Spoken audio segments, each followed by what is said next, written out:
Hello and welcome to this Affinity photo tutorial, and this image here is one I made in a tutorial I made back in January 2017, I think it was.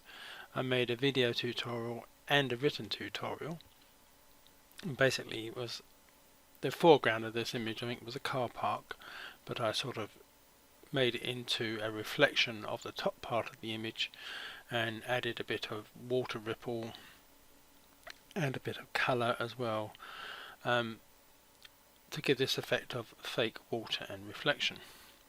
Now recently in one of the Facebook groups somebody asked if it was possible to do an image similar to this, but to have a sort of a round ripple effect, like someone had thrown a rock into the pool and the water and the ripples were coming outwards.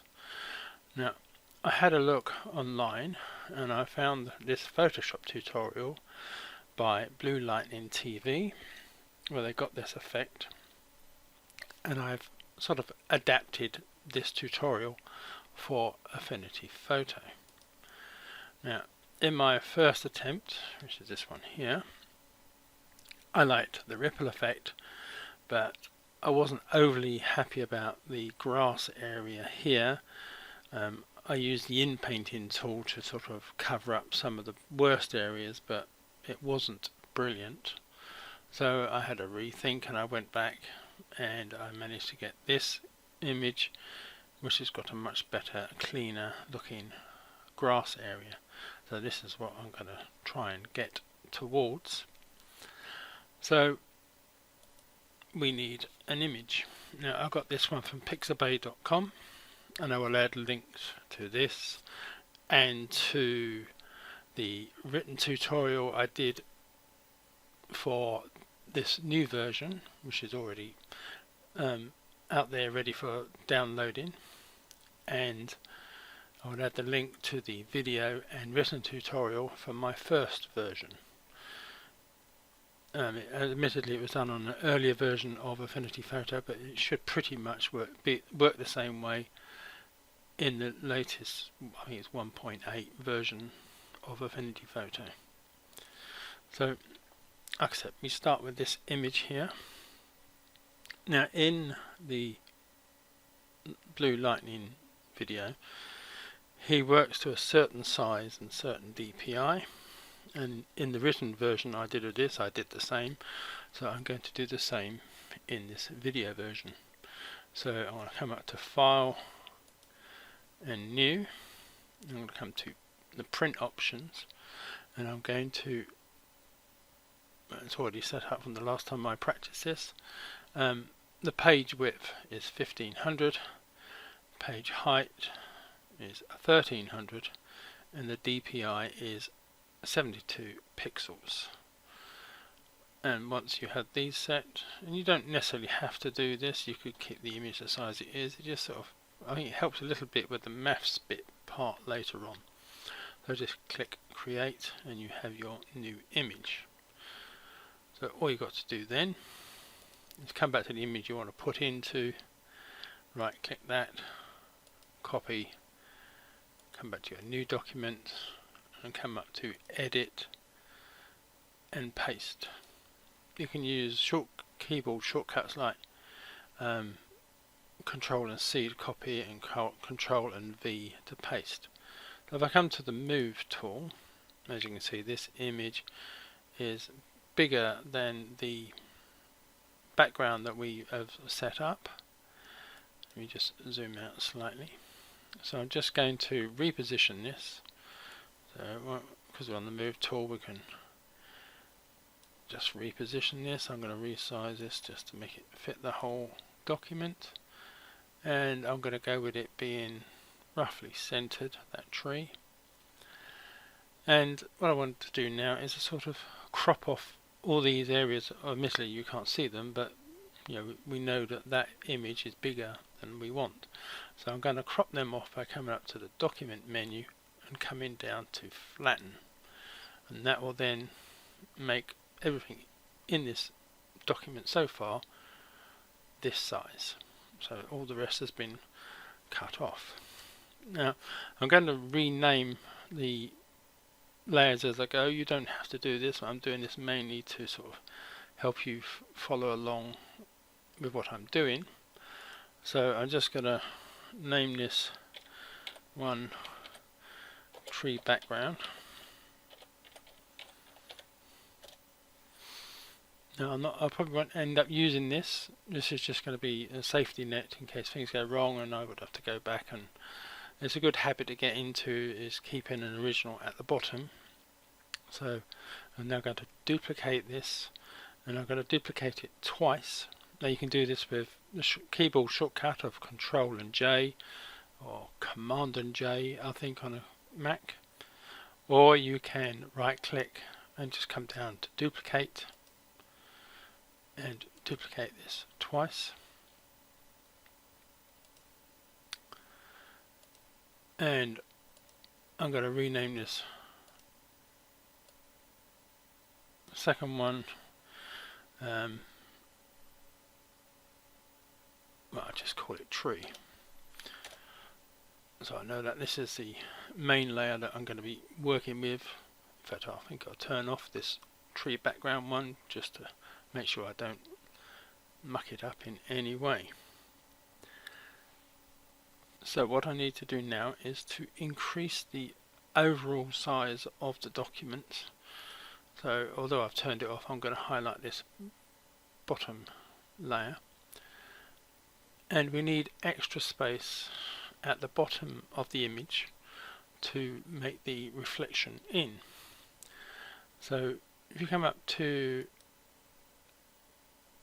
document menu and come down to Resize Canvas, it's not Resize Document, it's Resize Canvas, and you get this menu here. Now as you can see, we've got the sizes that we started with, still set in pixels, and this section here is where the picture is going to be anchored to and where it won't move from. So at the moment it's currently set, it's anchored to the top left. I think you could probably keep it there, but it's probably safer to put the anchor point in the top center. So click on that to make that the biggest dot in that little square. So that means that whatever canvas we add to this, the image will always stay top and centered, because we're going to add more canvas below.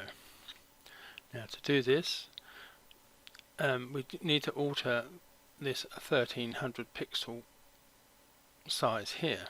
And at the moment in the middle there is a padlock and it is locked. So if I alter the 1300 pixels, it will alter this side automatically. I don't want that, so I need to click on the padlock to undo it, and then I want half the size again of this image at the bottom of extra canvas. So this is 1300 at the moment, half of 1300 is 650. So 650 added to 1300 will be 1950. So I'm going to change this to 1950, press return, and then click resize. So now we have extra canvas at the bottom and the picture is still anchored firmly at the top. Right, okay.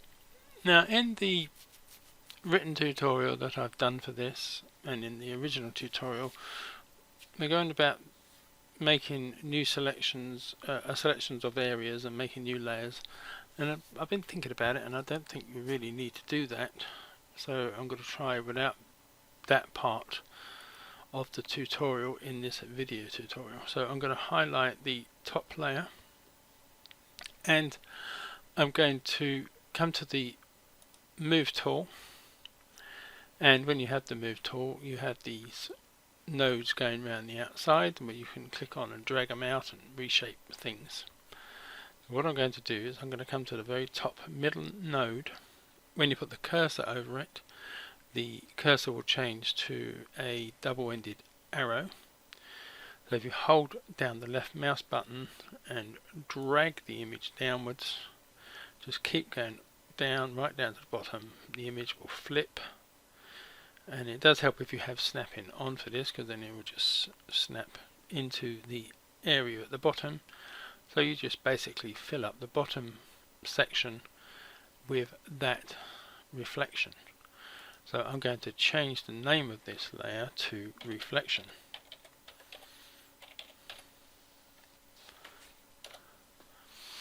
Now I'm going to duplicate this reflection layer. So I will right click it and duplicate it, and I'm going to rename this one reflection copy. Now I don't need this at this present moment in time, so I'm going to turn that layer off and come back and highlight the actual reflection layer. Now next part is to add a new pixel layer, and to do that is this icon next to the dustbin in the layers panel. Just click on that to add a blank pixel layer. Now we're going to fill this with white. You can fill this in a number of ways. You could do it from the flood fill tool, make sure white is selected and just fill it that way, or you can come up to the edit menu and fill with primary color, because white is the primary color at the moment because it is above the black in this color section up here. So if I just do fill with primary color, that will now fill with white. And then you come up to the filters menu, because in the Photoshop tutorial they add something they call clouds. Now the closest thing to that in Affinity Photo is something called Perlin noise. So if you come down to filters, noise and Perlin noise,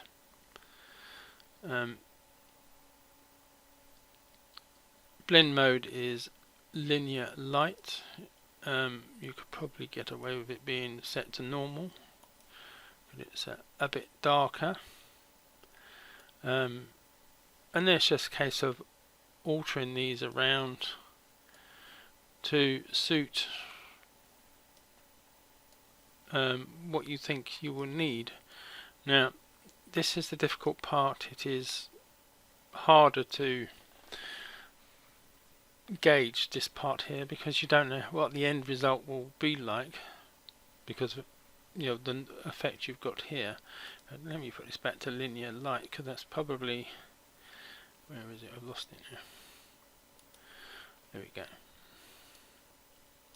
Let me put this back to 3, and the zoom, because this is how I did the original version, and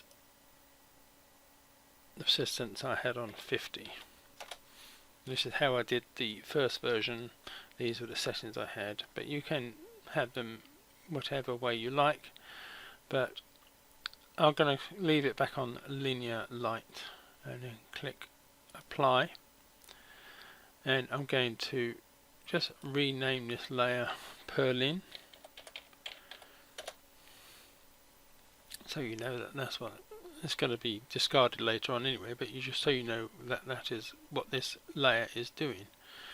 Now it does help to have a very good contrast between black and white areas in this layer.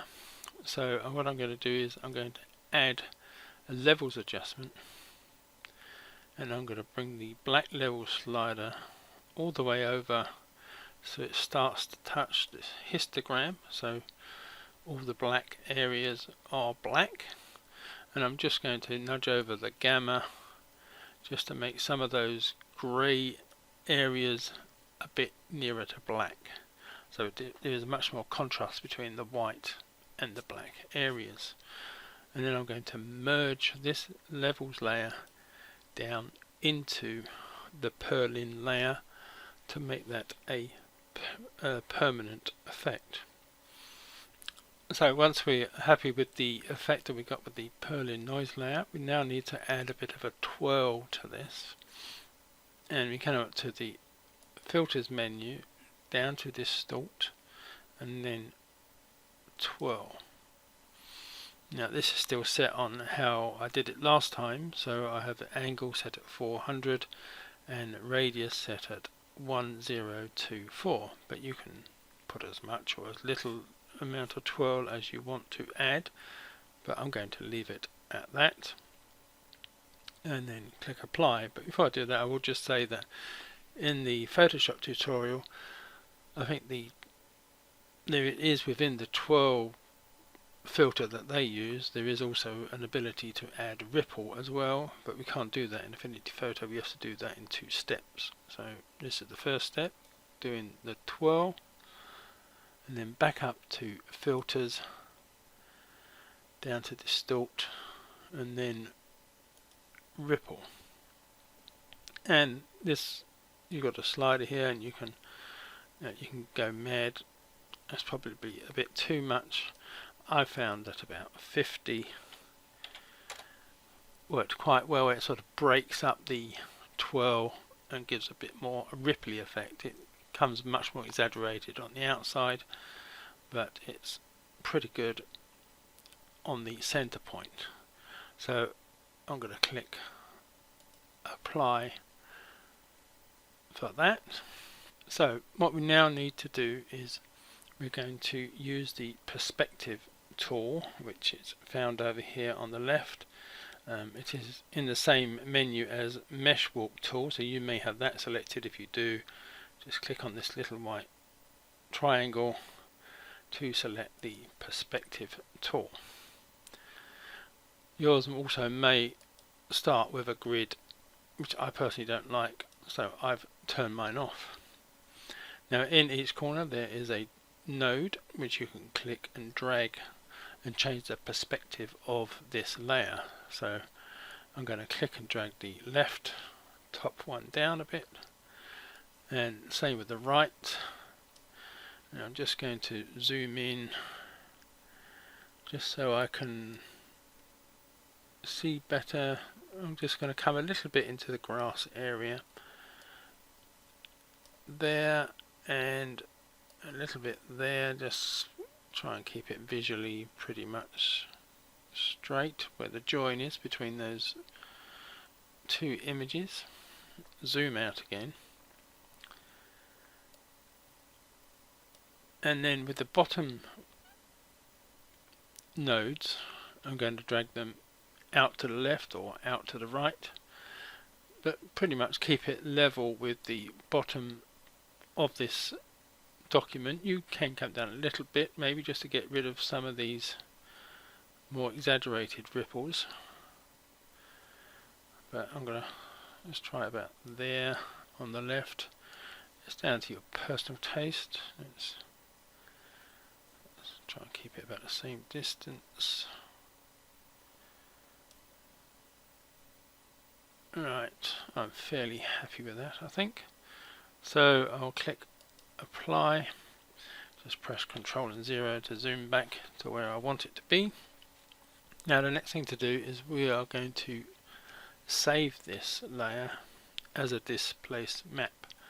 So what I'm going to do is I'm going to turn off all the other layers apart from this one, so I'll just have this twirl and nothing at the top, and then come up to File and Export, and I want to export as a PNG, and I think you could probably leave it on whole document, but I prefer to play safe and select selection without background, just to make sure that it's selecting. There's nothing there to select, so it won't. And then click export, and you need to save this somewhere. I'm going to save this to the desktop and give it a name. I'm just going to call it displace, so it's easy enough to find, because once this is over you can just delete it, you won't need it again, so the desktop's a pretty safe place to put it for now. So just click save. So I can now turn back on those layers below that, and I can turn off the purlin layer, and I could even delete it. In fact, I think I will, so that it's not getting in the way, because we don't need that anymore. And then make sure that the reflection layer is highlighted, and come back up to filters, distort, and then displace. And one of the options in the displace menu is load map from layers beneath. Well, I have found, I mean, I could have moved that layer that I deleted below this and used that as a displacement map, but I find that option doesn't work as well as loading from a file. So if I do load map from a file, I can navigate to my desktop where I've got the displace PNG, and then open that, and even on the default setting of 10, you can see that it's now starting to have a ripple effect on the water, or fake water, and as you can see, you can move it left and right and add to the effect. Now I have noticed that it is really bad, but if you take the tick out of scale to fit, it becomes much more believable, and you can get a much more realistic image, and the effect on the grass, it isn't as severe. It's not brilliant, but it's not as severe. So really it's down to your personal taste. I brought mine up towards the right, and I made it about 116 if I remember rightly. It's just, I typed it in, it's a lot easier. So it's 116, and then click apply. And as you just saw, that once you click apply, although it didn't look anything like this before I clicked apply, once you've applied it, we've now got a better looking ripple effect. So it's very difficult to judge how it will look until you click apply. So this is where it gets a bit dodgy, but I think that looks quite good, and it's only really that grass area that needs to be sort of looked at. So what I did when I did this the first time, let me come off that tool, as you can see, it does look quite rough there, and if I remember rightly, I think it's this one here, and as you can see, there is jagged edges here, and it doesn't look as good as it could do. But I got that effect by coming to the in paint brush tool, and I used that to sort of just go over these areas here to bring back some of the grass areas.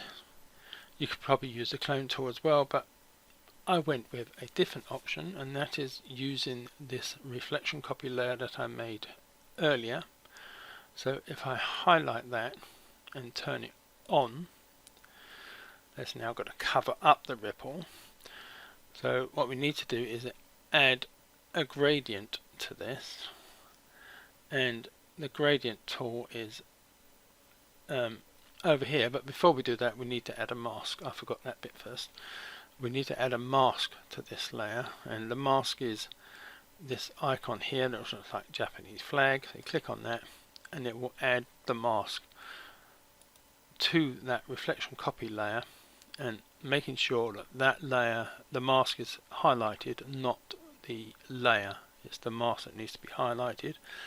And then click on the gradient tool, and in the context menu up here, at the moment it's set to none, but I'm going to click on linear and just come to roughly the center of the image here, and click and drag down a gradient,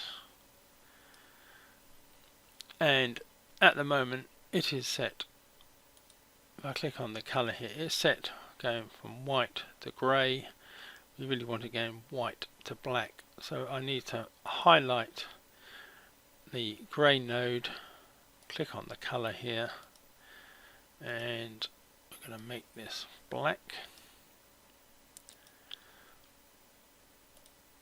So we're now going grey to black. So because we're on the mask, the white area will allow the layer that we are on to show through, so the grass is looking much better, and the black will hide this layer and show what is underneath, so that is the ripple. So if I just come back to this, click on this, now the midpoint here, you can click and drag this left and right, and there is a similar one in the center of the gradient, but it's much harder to see here. It's much easier to do it from up here because you can see it better. So if I move this midpoint closer and closer to the white node, as you can see, more of that ripple is starting to show up, and you've just got to find a point where it's not going to affect the grass as much. So say 3 to 5%. I'm going to leave mine on 5%. So it's the midpoint is 5% away from the white, which is the center at the top. And this will, if I close that and come off of the gradient tool, so you now have a much better looking grass area and reflection of the grass area. So the ripple is happening here, but it's not quite so bad as it gets nearer to the what would be the riverbank, and it looks much more believable in my opinion. You may prefer to go with the in-painting option. So really that is it really. That's the end of the tutorial. Like I said, there is a written version of this that you can download. So thank you for watching, and goodbye.